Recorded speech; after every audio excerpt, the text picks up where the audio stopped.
tiba-tiba buka kulkas, tiba-tiba tiba-tiba ada makanan cepet aja diambil. Banyak anak-anak gak bertahan, mereka meninggal dunia di waktu kecil karena obesitas. Selain memiliki hati seluas samudra untuk merawat keistimewaan Sulaiman, Oki juga harus ekstra sabar dengan isu miring yang menghampiri suaminya.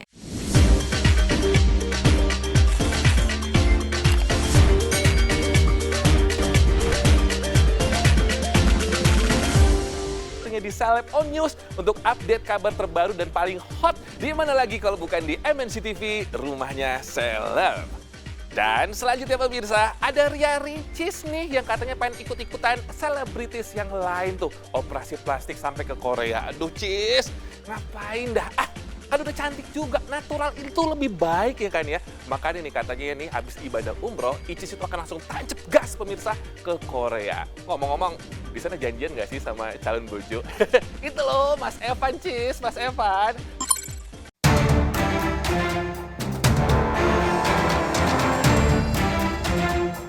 Bismillahirrahmanirrahim. Kita kayak di hospital untuk operasi.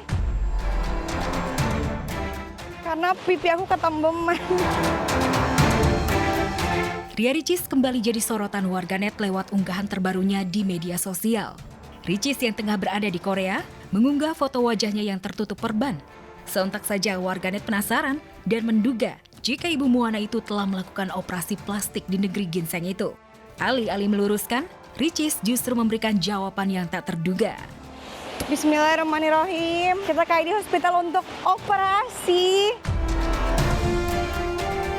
Karena pipi aku ketembeman.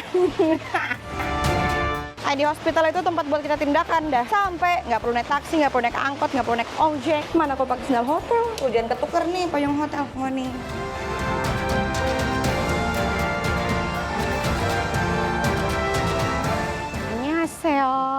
Look at my face ya. Coba lihat dari dekat. Oke guys, ini adalah penampakan wajah aku setelah aku treatment. Tadi aku di exosome ya. Exosome itu adalah diambil darah dari badan aku sendiri untuk disuntikin di muka aku. Dan nanti itu dia akan ngelifting terus lebih kencang gitu sih. Tapi mencerahkannya tuh katanya nggak terlalu gimana-gimana banget. Pokoknya dia concern utamanya itu bukan di warna tapi di tekstur. Supaya dia pelampi dan awet muda. Biar aku seperti dede-dede gemes.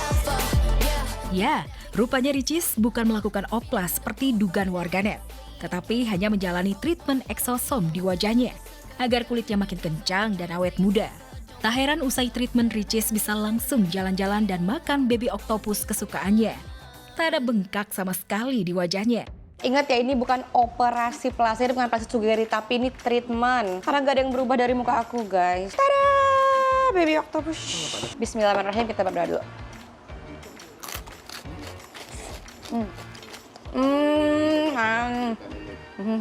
Ini apa pedas pedasnya. Dia jatuh dia. Nah. Ini rasanya ada agak pedas-pedasnya gitu. Pakai sausnya nggak? Nggak pedas tapi enak gitu lah. Masih toleransi lah. Enak kok kayak itu. Walaupun muka aku masih bentol-bentol, nggak ada rasa, nggak bisa mangap.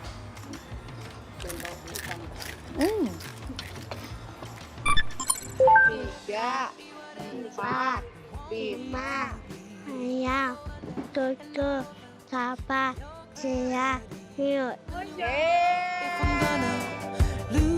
Jika Ricis diduga melakukan oplas di Korea, lain halnya dengan sang kakak Oki Setiana Dewi yang perhatiannya terus terkuras untuk si bungsu Sulaiman. Seperti yang diketahui, Sulaiman mengidap sindrom Prader-Willi atau PWS yang merupakan kelainan genetik langka, di mana penyakit ini membuat Sulaiman terus merasa lapar hingga membuatnya obesitas. Melihat kondisi ini, Sulaiman tidak hanya harus terapi, tetapi juga harus diet di usianya yang baru menginjak 5 tahun. Sulaiman masih suntik stem cell rutin setiap 6 bulan sekali. Makanya Sulaiman kalau di Mesir dia harus pulang 6 bulan sekali karena harus suntik stem cell. Ditambah suntik tiap hari pastinya. Pasti itu suntik hormon pertumbuhan yang membuat dia bertumbuh. Kalau enggak dari sindromnya ini membuat dia tangannya kecil, kakinya kecil, badannya nggak tumbuh. Namanya sindrom Prader-Willi memang suka ngambil-ngambil makanan kan. Gitu. Jadi untuk Sulaiman ini tiba-tiba buka kulkas, tiba-tiba ada makanan cepet aja diambil. Banyak anak-anak gak bertahan, mereka meninggal dunia di waktu kecil karena obesitas. Selain memiliki hati seluas samudra untuk merawat keistimewaan Sulaiman, Oki juga harus ekstra sabar dengan isu miring yang menghampiri suaminya. Namun kemarin Oki memperlihatkan bagaimana rumah tangganya begitu harmonis, dengan quality time bersama sang suami, beserta anak-anak jalan-jalan ke mall, sekaligus makan di restoran Jepang. Kita jarang nih makan bareng-bareng, jarang gitu. Jarang quality time gitu. Karena kan anak-anak juga udah makan diri, udah sibuk kan masing-masing kan. Kata suster saya sabar ya sus. Quality time penting karena kan semua sibuk dengan rutinitas masing-masing. Atau kayak kalau ada rezekinya bisa berlibur tuh penting banget tuh gitu-gitu. Kalau secara sehari-hari ya bisa makan di restoran yang nggak tiap hari juga ya, maksudnya jarang-jarang juga. Cuman ini tuh momen yang refreshing lah buat anak-anak. Anak-anak kalau liburan tetap mereka belajar Quran, belajar bahasa Arab tetap sih.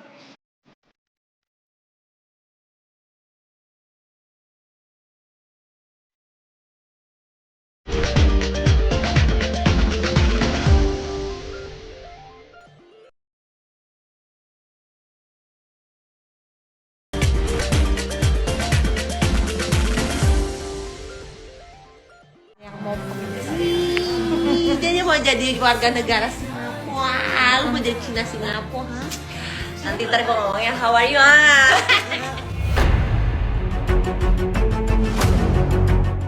Nia Ramadhani mendadak meninggalkan Indonesia. Ia mengajak serta anak keduanya Mainaka, kemudian bertolak ke Singapura dalam jangka waktu cukup lama. Nia pun berpamitan dengan orang-orang terdekatnya, para asisten dan ART-nya. Saat menggelar perpisahan sederhana itu, tercetus oleh sang asisten pribadinya kalau Nia bakal pindah ke warganegaraan. Benarkah Nia dan anak-anak pindah dari Jakarta dan menetap di Singapura? Dia mau jadi warga negara Singapura, lu mau jadi Cina Singapura, ha? Nanti ntar gue ngomongnya how are you, enggak lah, harusnya masih balik dulu nanti ntar bisa baru kerjaan tetap jalan kok. Kalau udah kerjaan mungkin di Singapura. Prioritas pertama tetap jadi seorang ibu, apalagi aku punya anak yang udah mau gede. Jadi menurut aku ini waktu-waktu masa-masa yang krusial juga buat dia. Wah, bikin kaget aja ya pemirsa. Ya, kepergian Nia ke Singapura ternyata bukan pindah ke warganegaraan atau ikut suami kerja. Ia bakal lama berada di Singapura karena akan menemani Mainaka yang akan melanjutkan pendidikan di sana. Kita sudah ada di Singapura dan karena memang di sini kan temenin Mainaka pulang. Jadi aku bingung kan, aku karena di sini nggak ngapa-ngapain. Nah, kamu mau belajar masak. Nia memang tak bisa lepas dari anaknya. Rasa hidupnya akan sedih. Dan juga Nia tak bisa berdekatan dengan ketiga anaknya, Mikaela, Mainaka, dan Magika. Tapi nih, sendirian hanya dengan anaknya ke Singapura memang bisa. Happy. Hah? You happy? Enggak ya, belum tentu. Sedih. Weekendnya gue ke Singapura karena Mainaka akan sekolah di Singapura. Bismillah untuk yang terbaik. Selama ini Nia selalu diperlakukan seperti seorang putri oleh suaminya Ardi Bakri. Begitu juga dengan orang-orang terdekatnya. Ia selalu dikelilingi asisten dan ART di rumah. Makanya ia seperti panik saat pergi sendirian untuk mendampingi dan mengurus keperluan buah hatinya selama di sana. Sampai mama video ini si Anti Tere. Dia berantem. Nih, satu jahilnya sama kakak adenya jadi dimusuhi. Mama nggak akan pergi dari sini, sumpah kalau kamu nih bilangnya suruh minta maaf. Sampai Anti Tere bisa berhasil bikin kamu minta maaf, aku baru mau jalan. Iya, karena gue bilang, ayo deh, daripada kamu dimusuhin sepanjang ini gak enak. Ini nggak akan pergi kalau belum baikan, sumpah. Kalau dia udah minta maaf, bilang ntar. Sekarang aku urusin obat nikah, udah gitu terus kita mau pergi.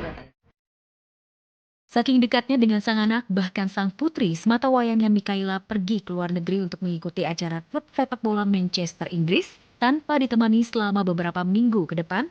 Alhasil Nia jadi galau, sampai nangis-nangis ditenangkan oleh Ardi Bakri. Yang, kenapa kamu nangis? Kamu nangis. Michael sendirian, nggak kuat kamu ya? Dia kan udah gede ya. Dia nangis. Nangis, padahal anaknya masih senang-senang. Ya, dia tenang ya. Karena zaman sekarang mereka dengan sosial media, dengan melihat mental health, kalau tiba-tiba diteriakin sedikit kayaknya sesuatu yang salah banget gitu. Jadi dari situ pendekatannya lebih kayak temen.